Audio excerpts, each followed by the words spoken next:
እርሶ የኢትዮጵያ ኦርቶዶክስ ተዋሕዶ ቤተክርስቲያን አማኞች የዘላለም ሕይወት ከመጽሐፍ ቅዱስ አኳያ አያገኙም ብለው ያምናሉ?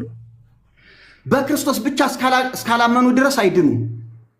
ምን ብለው ይመኑ? በክርስቶስ እግዚአብሔር አብ ለደህንነታችን ብቸኛ አዳኝ አድርጎ የሰጠን መዳን በሌላ በማንም የማይገኝ ብቸኛ አዳኝ ብሎ ከመጽሐፍ ቅዱስ ያሳዩኛል። ብቸኛ አዳኝ ብሎ ያሳዩኛል። በእኔ በቀር ሲል እኮ በእኔ ብቻ ማለቱ ነው። እሺ አሁን እርሱ አንድ ግልጽ ነገር እንገሩት። አሁን መጽሐፍ ቅዱስ የሚለውን ነው አልቀጥታ የሚናገሩት። ምክንያቱም ሶላ ስክሪፕቸር አማኝ ነው። እኔ አሁን ኦርቶዶክስ ነኝ። እኔ አሁን ኦርቶዶክስ ሆኜ የዘላለም ሕይወት በዚህ የመጽሐፍ ቅዱስ ቃል የለህም ይሉኛል። በመጽሐፍ ቅዱስ ቃል እስኪ ንገሩኝ። አንተ ዝክር ዘክሬ አቡነ ኪሮስን ዘክሬ አርሴማን ዘክሬ ድናለሁ ስለምትል አትድንም። መዳን በክርስቶስ ብቻ ስለሆነ እኔ ከመጽሐፍ ቅዱስ ነው ያልኩት። እኔ አሁን መጽሐፍ ቅዱስ ላይ አቡነ ዘኪሮስም ቢሆን አቡነ አርሴማን ብትሆን ማነው አርሴማን ብትሆን የለችማ መጽሐፍ ቅዱስ ላይ በመጽሐፍ ቅዱስ ኦኬ፣ በመጽሐፍ ቅዱስ ዶክትሪን ስለምናወራ በመጽሐፍ ቅዱስ ደምረው ከዚህ የመጽሐፍ ቅዱስ አኳያ አንተ ኦርቶዶክስ በመሆነ አትድንም ብለው የሚያወጡት ጥቅስ አለ? አውጡልኝ። መዳን በሌላ በማንም የለም፣ በቃ ብቻ በኢየሱስ ክርስቶስ ብቻ መሆኑን የሚያረጋግጥልህ በማንም የለም። በመጀመሪያ አውዱን እንፍተውና ይህንን ለምንድን ነው ሐዋርያቶች የተናገሩት? ይኸውልህ ወንጌል ሲሰብኩ ኢየሱስ ክርስቶስን ተቃዋሚዎች ሲመጡባቸው፣ የሕግ ሰባኪዎች ሲመጡባቸው ኢየሱስ ክርስቶስ አይደለም አንብቡት። ቃሉን መጀመር አላወቁትም።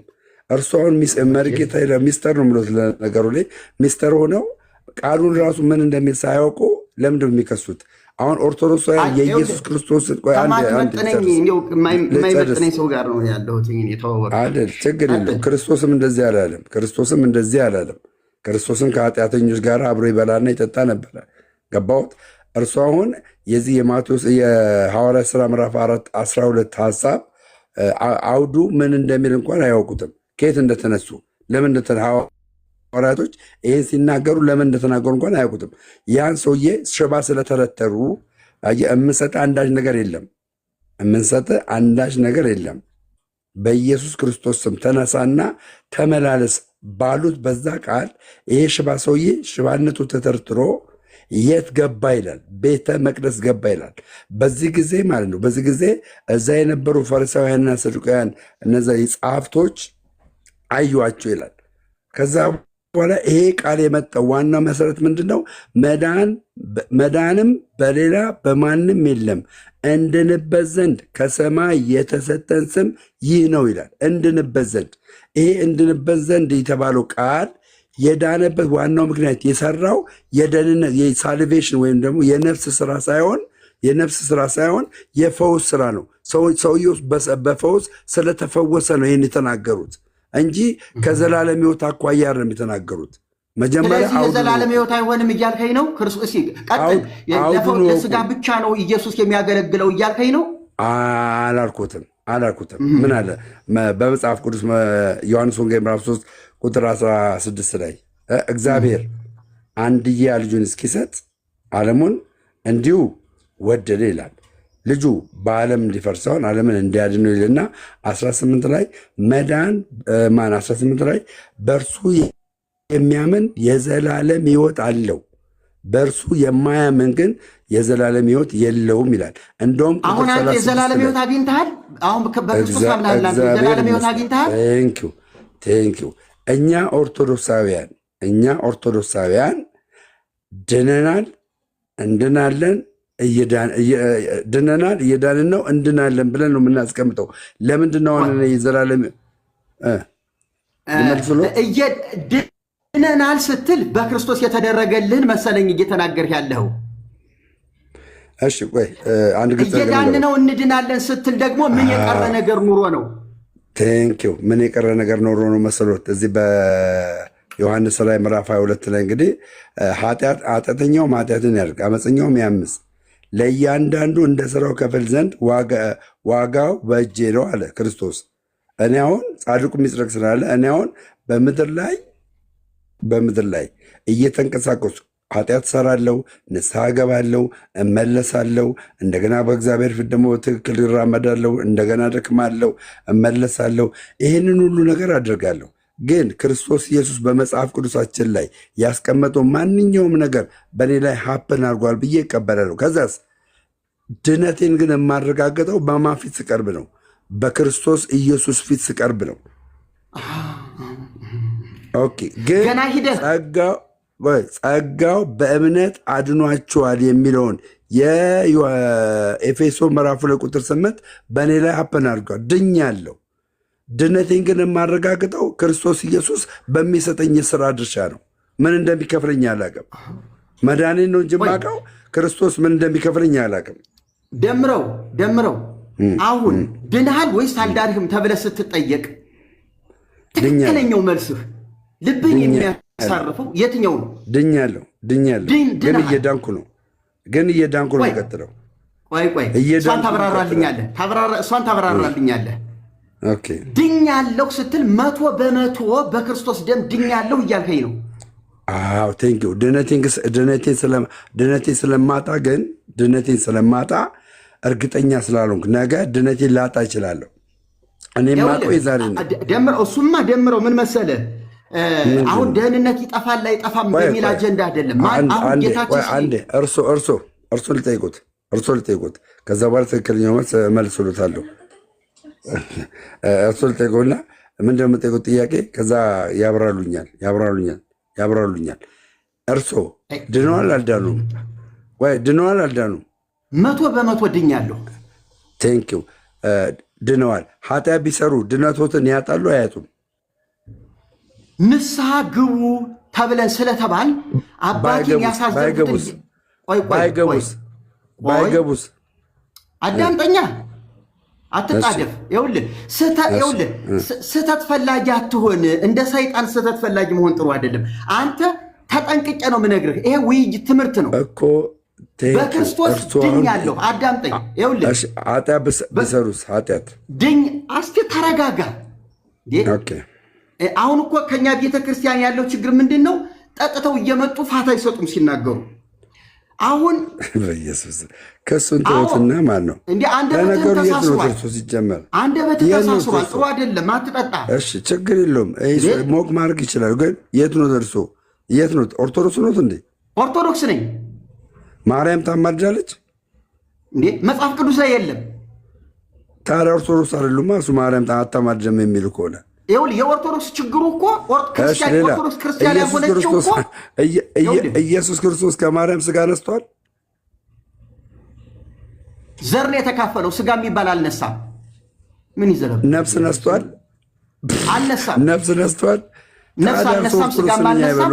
ዘርን እስቲ ነፍስና ስጋ ነስቷል የሚል አምጣልኝ። በቃ እሱ ኦርቶዶክስ አይደሉም። እኔ ዘር እንደተካፈለ በአምስቱ አዕማደ ምስጢራት ያምናሉ። ይኸውልህ ረገጥ ያለ ነገር እንነጋገር። ደምረው ነፍስና ስጋ ተካፈለ የሚል ካለ አምጣ።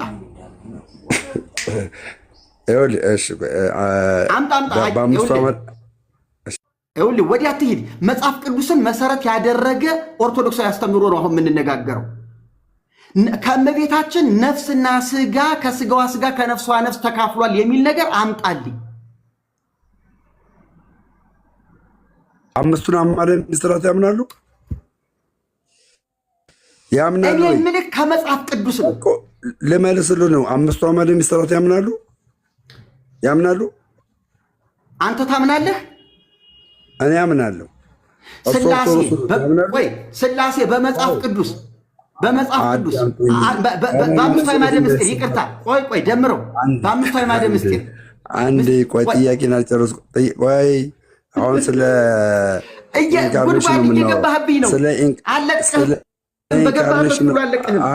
ስለ ኢንካርኔሽን የምናወራው። አምስቱን አዕማደ ምስጢራት ይቀበላሉ አይቀበሉም? አምስቱን አዕማደ ምስጢራት መታረም አለበት እንጂ እቀበለዋለሁ። ምን አገባው ሰው የሚያርሙት? አምስቱን አዕማደ ምስጢራት አምስቱን አዕማደ ምስጢራት የሚቀበሉ ከሆነ ምስጢረ ስጋዊን ይቀበሉታል? ምስጢረ ስጋዊን እኮ አምስቱ አዕማደ ምስጢር አይደለም የሚነግረኝ መጽሐፍ ቅዱስ እኮ ነው። ምስጢረ ስጋዊን ይቀበሉታል ወይ? ስተት አለበት እሱ ብቻውን አልቀበለውም። መታረም አለበት ነው የምልህ። እርሶ ከአንድ ወር በኋላ ጨርቆትን ጥለው ፒያሳ አገኙታለሁ። ቻው።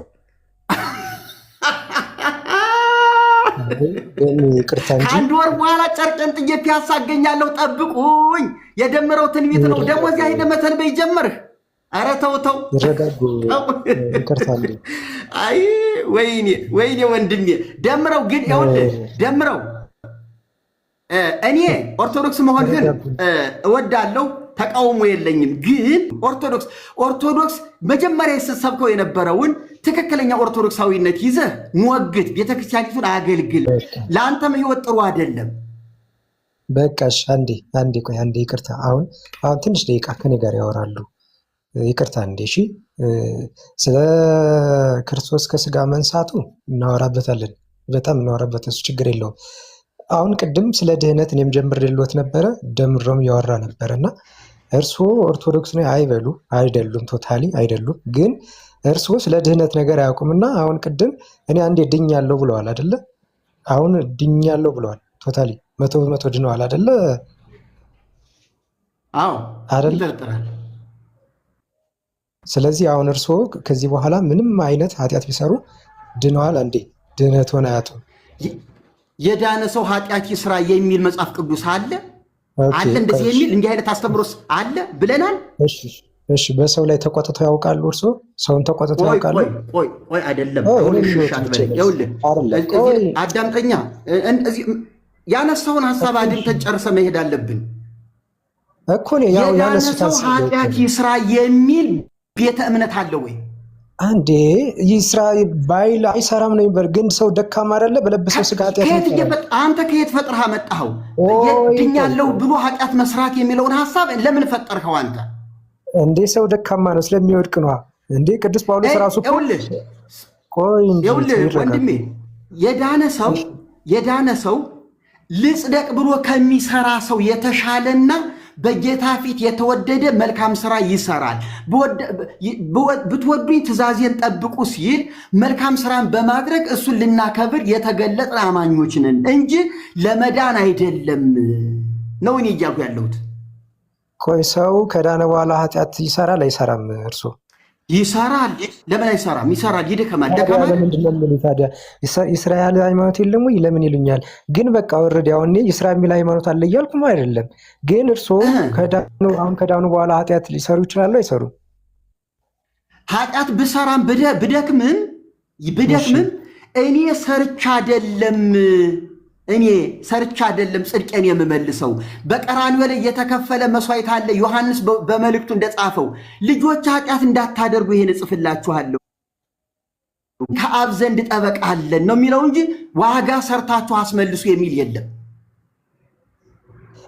አሁንም ጠበቃ አላችሁ እያለ ነው። አንተ ምንድን ነው የምትለኝ? ሚስቴ ኃጢአት ሰራህ አንተ እንዴት ነው አንተ ጽድቅን የምታስመልስ? ዮሐንስ እንደዛ ብሏል። እኔማ ንስሐ ገባለሁ እንጂ ዮሐንስ ያለው ትክክል አይደለም። እሱ ሌላ እንድምታ ነው ያለው፣ ሌላ ትርጉም ያለው። አሁን እኔ ጥያቄ እሱን እንመለሳለን። ቆይ የኦርቶዶክስን የፈጠራ ትምህርት እያመጣህ እዚህ ልትሞግተኛ ትችል። አሁን የምነጋገረው በመጽሐፍ ቅዱስ ብቻ እኮ መጽሐፍ ቅዱስ ኮማሩ። ለምሳሌ አንደኛ ዮሐንስ መልእክት ምዕራፍ 1 ቁጥር 8 ኃጢአት የለብንም ምን ራሳችን እናስታለን እውነትም በእኛ ውስጥ የለም ይላል አይደል? ሰው ኃጢአት አለበት እርሱ የለበትም። አረ በክርስቶስ አንተ እንዴት ነው መስሚያህ? እንዴት ነው እያዳመጥከኝ እንጂ ደካሞች ነን፣ ኃጢአት እንሰራለን። ዮሐንስም ይሄን አውቆ ኃጢአት ብትሰሩ ከአብ ዘንድ ጠበቃ አላችሁ፣ ግን ኃጢአት አትስሩ ብሎ ምክር ሰጥቷል። ኃጢአት ብትሰሩ ግን ከአብ ዘንድ ጠበቃ አለን ያለው። አንተ ድከም አላለህም። አንተ ለምን ባልተጻፈበት ለምን ትውላለህ? የራስህን ፈጠራ ለምን ታስገባለህ? እኔ ራሴ ፈጠራ አይደለም መጽሐፍ ቅዱስ እኮ ያነበብኩለት። እሺ እኔ መጽሐፍ ቅዱስማ በግልጥ ኢየሱስ ትናንትናም ቤዛዬ ነው፣ አሁንም ቤዛዬ ነው፣ ነገም ሁሌም አንድ የተከፈለ ቤዛነት ነው። አንድን መስዋዕት ለዘላለም አቅርቦ በእግዚአብሔር ቀኝ ተቀመጠ፣ አለቀ። ለዘላለም የቀረበ መስዋዕት አለኝ። እኔም በሕይወት የዘመን እስካለው ድረስ ነገም ከነገ ወዲያ ሁሌም ቤዛዬ ነው፣ የዘላለም መስዋዕቴ ነው ለኔ እኮ እኔ ያሉት። እሺ ጥሩ። አሁን ያሉት ሰው ኃጢአት ስለሰራ ተቆርጦ አይጣልም ወይም ደግሞ ከክርስቶስ ከታበ ከግንዱ ጋር አይላቀቅም ነው ብለው የሚያስቡት። ይኸውልህ ኃጢአት እየሰራህ አልመለስ ስትል መጀመሪያውኑም የክርስቶስ እንዳልሆን ይታወቃል በስራ። ጥሩ እሺ፣ አልመለስ የክርስቶስ ስትሆን ለምሳሌ እሺ፣ ይቀጥል። የክርስቶስ ስትሆን ይኸውልህ፣ ይቅርታ እንግዲህ ዝም ስትለኝ ነው። እሺ ቀጥል። እሺ ጥሩ። አሁን ለምሳሌ አሁን የምሎት በዚች ምድር ላይ ሲኖሩ ካመኑ በኋላ ፍሬ ማፍራት የለቦትም አለቦት? እኔ ስናገር የራስክን ነገር ነው ይዘህ ቁጭ ብትለው አትሰመኝም ማለት ነው። እየሰማሁት እኮ ነው እንዴ። እርስዎ የኃጢአት እንዴ ስናገር ውዬ በእናትህ ስናገር ውዬ እንደገና መልስ ለዚያው እንደው ወጭቀዋለሁ።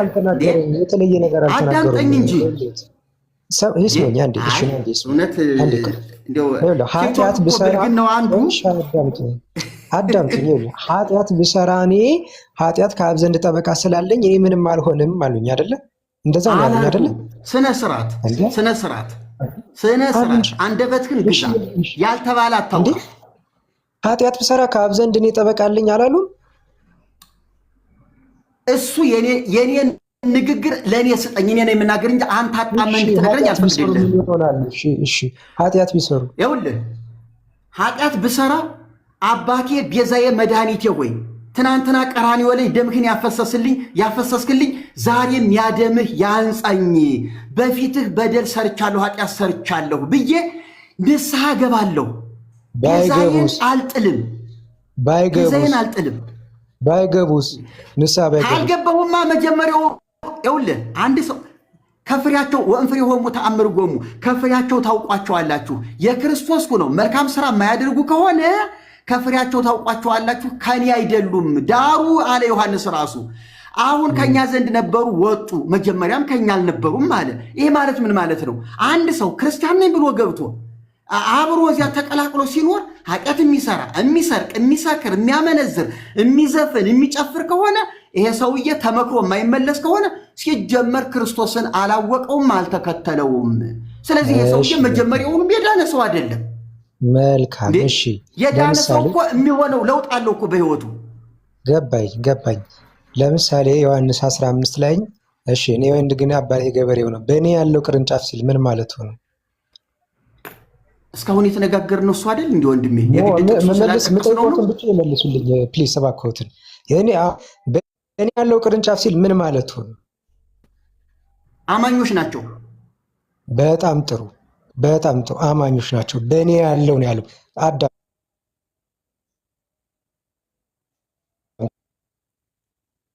ሰዎች በእኔ ያለው ሲል አማኞች ናቸው። አንተ እኮ ሲጀመር ቅርንጫፍ አይደለህም። ስለ ቅርንጫፍ ታወራለህ እንጂ አንተ በእነ ማርያምና በእነ ሴማ ነው ቅርንጫፍነት ያለው ክርስቶስ ላይ ካልሆነ